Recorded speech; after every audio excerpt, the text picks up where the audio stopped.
So let's look at the Agile Manifesto, and particularly two principles from the 12 principles that are attached to the Agile Manifesto. So there's the Agile Manifesto, and there are 12 principles of Agile development that are sort of linked to it.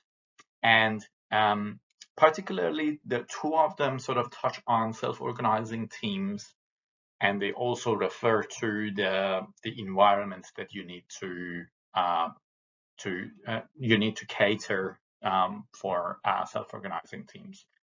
It kind of talks about the philosophies, the underlying philosophy that sits there and related to self-organizing teams. All right. So the first one says the best architectures, requirements, and designs emerge from self-organizing teams. And what that really means is if you give the team the ability to make decisions while holding them accountable on delivering outcomes, you basically get the best outcomes out of that team, right? But that comes with a second principle, which is very important. And in my opinion, one wouldn't work without the other. It says, the second one, build projects around motivated individuals. Give them the environment and supports they need, and trust them to get the job done. It's basically the underlying culture. You need a team of motivated individuals. You need to trust them. You need to support them. Prepare a culture of trust where people are having fun and getting the job done. So we'll elaborate on that further as we go through the slides that I've prepared for this session, for this video. So centralized decision making. Now I want to elaborate on centralized versus decentralized decision making, and sort of elaborate on why and how decentralized decision making sort of aligns with this philosophy that we talked about and enables teams to be self-organizing.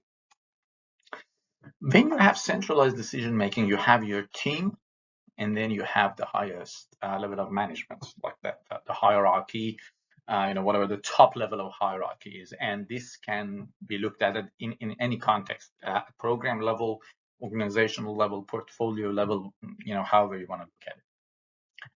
So when decisions are centralized, let's look at the flow of work, how work gets picked up by the team, and what exactly happens for the team to deliver outcomes. So the team pick up some work, they deliver it, right? And then while delivering it, they come across a decision that needs to be made. Now that decision, because the decision-making mechanism is centralized, it needs to be escalated to the higher levels of management. They need to make that decision. So in the meanwhile, the team is sort of waiting and in blocked mode for that decision to be made, and then come back to the team, basically down the hierarchy. And in the meanwhile, they're basically waiting. They're on pause mode, and therefore it causes delays. They pick up the next batch of work or units of work, and then same thing happens. So again, another round of delay, and they keep going like that. So in other words, there are a lot of start, stop stages in your flow. And those who are familiar with the principles of flow that comes with Agile and Scaled Agile know that these are obviously opportunities for improvement. We want to remove any pauses or delays while we are going through this and while we are basically delivering outcomes. So let's have a look at decentralized decision making. Next slide. Now, what does decentralized decision making look like? Again, you have your team and the highest levels of management. what happens in this context is that overall strategic direction and vision, what are our goals? What is the vision? What are we trying to achieve? Gets communicated from management to the team. So the decision making is sort of isolated to the highest level of management. And then let's look at the flow. What happens in terms of the flow? So the team have the authority to make decisions within those strategic boundaries. We don't and based on the vision and the goals that are communicated to them. So there are no delays. The team is authorized to make those decisions, and therefore the flow is ongoing. It doesn't get interrupted. Those delays are gone, and the team can keep working and keep delivering.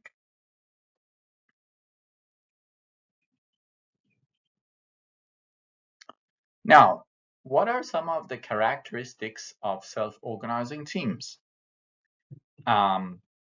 Starting with the vision that we touched on in the previous slide, the team has vision and purpose, right? They know what they're trying to achieve. They have that strategic direction. They are connected to that strategic direction that is sort of communicated to them from highest level of management. They are also cross-functional, right? They have all the skills that they need.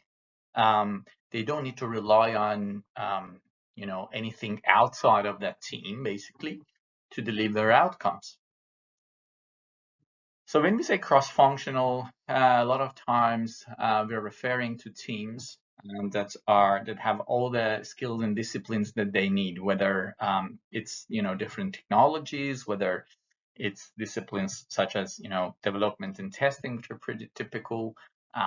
Those are the sort of the disciplines that we're referring to. The next one I cannot highlight enough: trust. Trust from highest level of management to the teams that are delivering those outcomes, as well as within those teams, right? The members of those teams really trust each other in delivering the outcomes. That's super important. Commitment and responsibility. So we're basically giving the teams authority to make those decisions, but we are also holding them responsible and accountable to deliver those outcomes. And the concept of commitment is super important when we talk about self-organizing agile teams. They commit to delivering outcomes. When they make a decision, they commit to it, and they pretty much give it everything and try to deliver on their commitment. And finally, again, this aspect of it is super important. Fun, enjoying what they do. And I cannot highlight this one enough.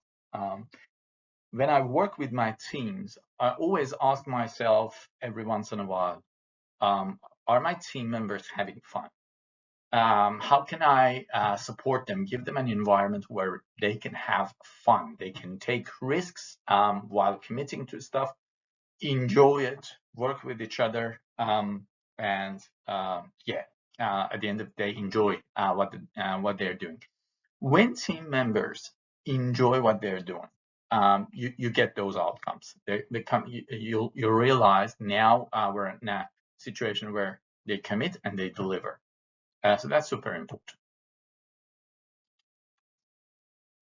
Now, there are lots of, so the construct of Agile and Scaled Agile defines roles and tools, as well as processes that helps with this sort of decision-making, decentralized decision-making at team level, at Agile release train level, and even at portfolio level.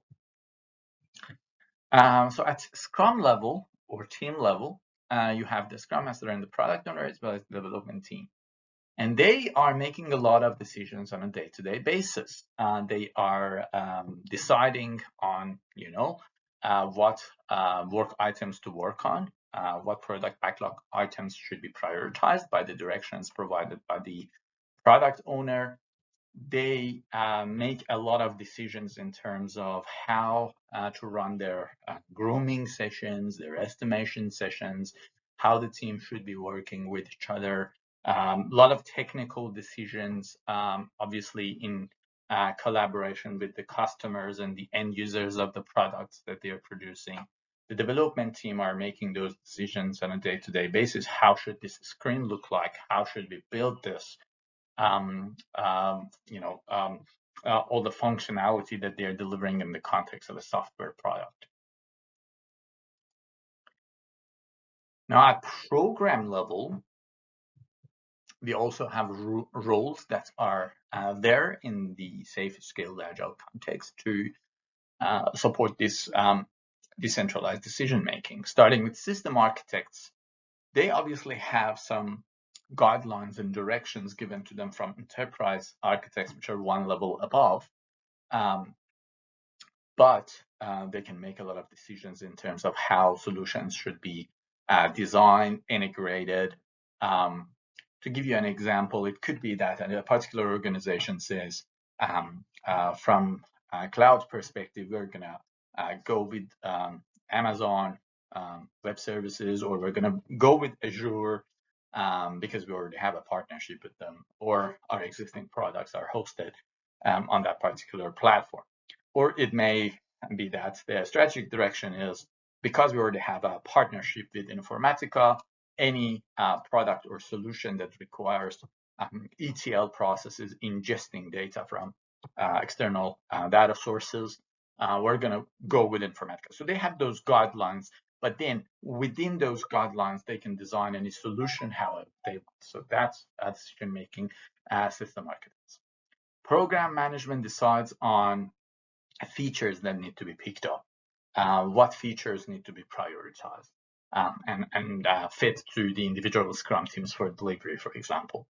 And that sort of decision is with program management. And the release train engineer decides on ways of working. How should we plan? How do we run our PI planning sessions? How do we manage dependencies, et cetera, et cetera. A lot of decision making is happening in that space. Now let's look at one particular example. In this example, we're talking about a government agency. They have clients, they're working with their clients, and they already have an online portal, but their online engagement channels with the clients are limited, right? So there are not many opportunities for clients to jump online and do something online, do some sort of interaction with the government agency on that online platform. So the highest level of management in that government organization has basically established their strategic direction. They want to go and sort of expand on their online engagement channels with their clients. Now that decision, that strategic direction gets communicated to one level down, and that one level down goes, okay, let's make a decision here. They provide, and they decide to provide their clients with an online channel for making payments. So out of all the possible online interactions and engagements that they could have with their clients, they decide on this particular direction. And they, you might notice that I have an upward arrow there as well. So they are basically validating that decision with one level up. It's not a sort of one-way traffic. Once that decision is made, again, one level down, perhaps at program level, they go, okay, the payments are priority, online payments are priority. We already have an online portal. Let's integrate that online portal with a payment gateway, and that way enable our clients to make payments online on an online portal platform. So again, more granular decision making at that level, and again, that gets validated with one level up, and eventually it ends up with one of the Scrum teams, for example, and the Scrum team make a decision to integrate to a particular payment gateway that is provided by a certain bank.